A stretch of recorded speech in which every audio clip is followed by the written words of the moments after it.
السلام علیکم، میں شائستہ ساجد پروفٹ سیریز کے ساتھ حاضر ہوں۔ آج ہم حضرت صالح علیہ السلام کے بارے میں سنیں گے۔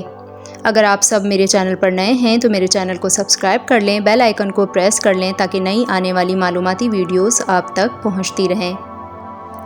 حضرت ہود علیہ السلام کی امت جو عاد کہلاتی تھی وہ اللہ تعالیٰ کے عذاب سے ہلاک ہو گئی، اور اس میں کے باقی بچے لوگ پھر آباد ہوئے اور ان کی اولاد بڑھتی گئی۔ انہوں نے اپنا نام سمود رکھا۔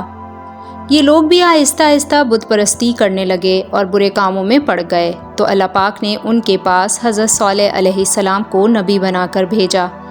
انہوں نے اپنی قوم سے کہا کہ اللہ تعالیٰ نے قوم ہود کے بعد تم کو سردار بنایا اور زمین پر آباد کیا۔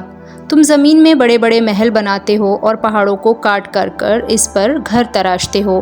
تم اللہ کی نعمتوں کا شکر ادا کرو اور زمین میں فساد مت پھیلاؤ۔ ان کی قوم کے امیر اور سردار لوگ جو غرور کرتے تھے، انہوں نے ان غریبوں سے پوچھا جو حضرت صالح علیہ السلام پر ایمان لے آئے تھے کہ بھلا تم کو یقین ہے کہ صالح کو اللہ نے نبی بنا کر بھیجا ہے؟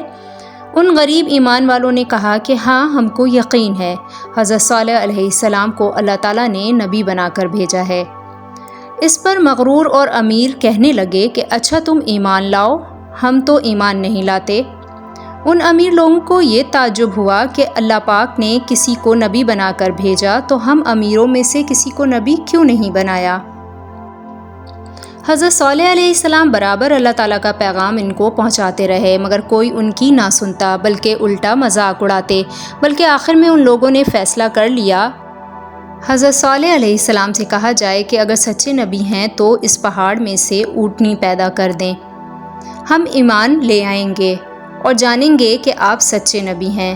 حضرت صالح علیہ السلام نے اللہ سے دعا کی، اللہ پاک تو سب کچھ کر سکتا ہے۔ اللہ تعالیٰ نے حضرت صالح علیہ السلام کی دعا قبول کی اور ایک پہاڑی سے اونٹنی کو پیدا کر دیا۔ لیکن ان کی قوم یہ سچائی دیکھنے کے بعد پھر بھی ایمان نہ لائی۔ یہ اللہ کی اونٹنی ایسی تھی کہ جس چشمے پر جا کر پانی پیتی تھی سب پانی ختم کر دیتی تھی۔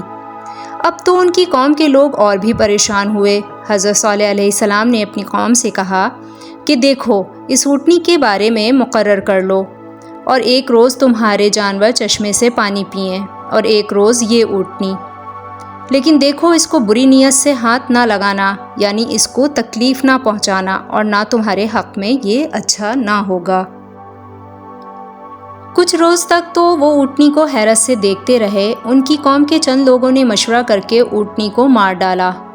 حضرت صالح علیہ السلام کو اس کی خبر ہوئی تو آپ کو بہت رنج ہوا۔ انہوں نے اپنی قوم سے کہا کہ میں نے تم کو منع کیا تھا کہ اس اونٹنی کو تکلیف مت دینا ورنہ تم پر جلد اللہ کا عذاب آئے گا، مگر تم نے نہ مانا۔ اب تم لوگ اپنے گھروں میں 3 روز اور مزے کر لو، اس کے بعد اللہ کا عذاب آئے گا جو تم سب کو ختم کر دے گا۔ چنانچہ ایسا ہی ہوا۔ اللہ تعالیٰ نے حضرت صالح علیہ السلام اور ان لوگوں کو بچا لیا جو ایمان لے آئے تھے، لیکن جو لوگ ایمان نہیں لائے تھے ایک بڑی ہیبتناک اور خوفناک آواز پیدا ہوتی جس سے وہ اپنے گھروں میں اوندھے پڑے رہ جاتے اور مر جاتے۔ ایسا معلوم ہوتا تھا کہ کبھی یہاں یہ رہتے ہی نہ تھے۔ جو لوگ خدا کے حکم پر نہیں چلتے اور پیغمبروں کا کہنا نہیں مانتے ان کا یہی حال ہوتا ہے۔ اللہ پاک ہم سب کو اپنے عذاب سے بچائے اور اپنی اور اپنے رسول کی اطاعت نصیب فرمائے۔ آمین ثم آمین۔